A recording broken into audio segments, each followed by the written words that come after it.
Well, the change of classification from low to medium risk on imported fresh produce has confused many importers here in the UK. DEFRA told us in a statement, "We are taking a phased approach, including initially not requiring pre-notification and inspections for EU medium-risk fruit and veg to support businesses and ensure the efficient trade is maintained between the EU and Great Britain. We will continue to work closely with firms across the UK as the controls are implemented."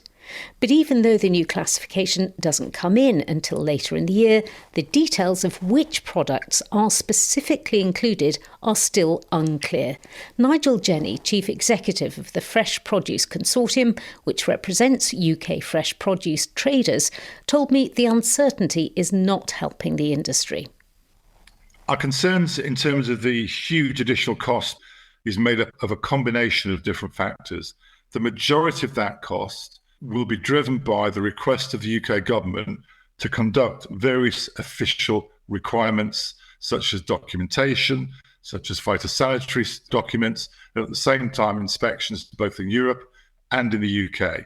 In addition, the government's proposed common user charge, which in essence is the best a levy, some may say a tax, when you use two key ports to import your goods into the UK in the near future. So we believe from the end of April, they will be charged a fee of between £22 and £43 per item.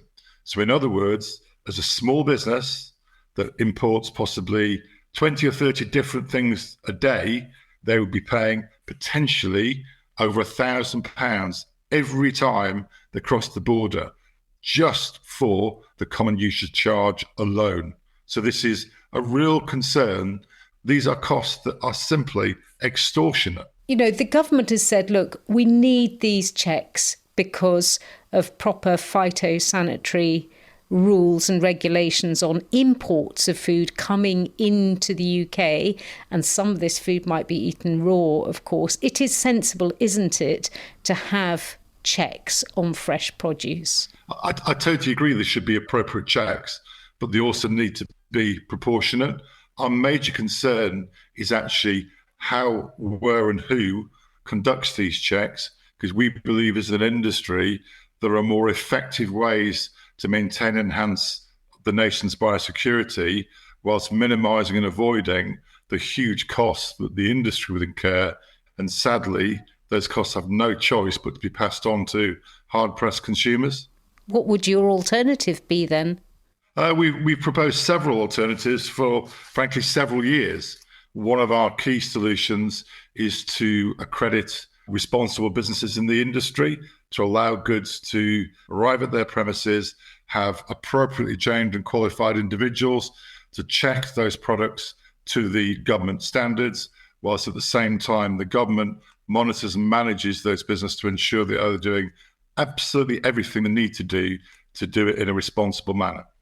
There are a lot of UK businesses that grow abroad, aren't there? And then that produce does come in. So are you saying that UK businesses would be affected that way? Absolutely. Look, we, as an industry, and a horticultural industry, we are proud of our international contacts. We are proud that we've made substantial investments around the world to grow and deliver fresh produce to the UK consumers throughout the year. So yes, these costs will be faced by anybody importing fresh produce. A number of UK farmers say they don't want cheaper imports grown to lower standards. Well, very specifically, what we're talking about today is biosecurity and phytosanitary standards. We are not suggesting in any way that we would compromise those standards, because in most circumstances, those standards are defined by the country that goods are exported to. The UK would require the EU to adhere to certain standards, and it would operate vice versa if we were exporting to the EU. So it's not about compromising standards, it's about maintaining great quality fresh produce, actually, but doing the process and the management of the process as efficiently and effectively as possible.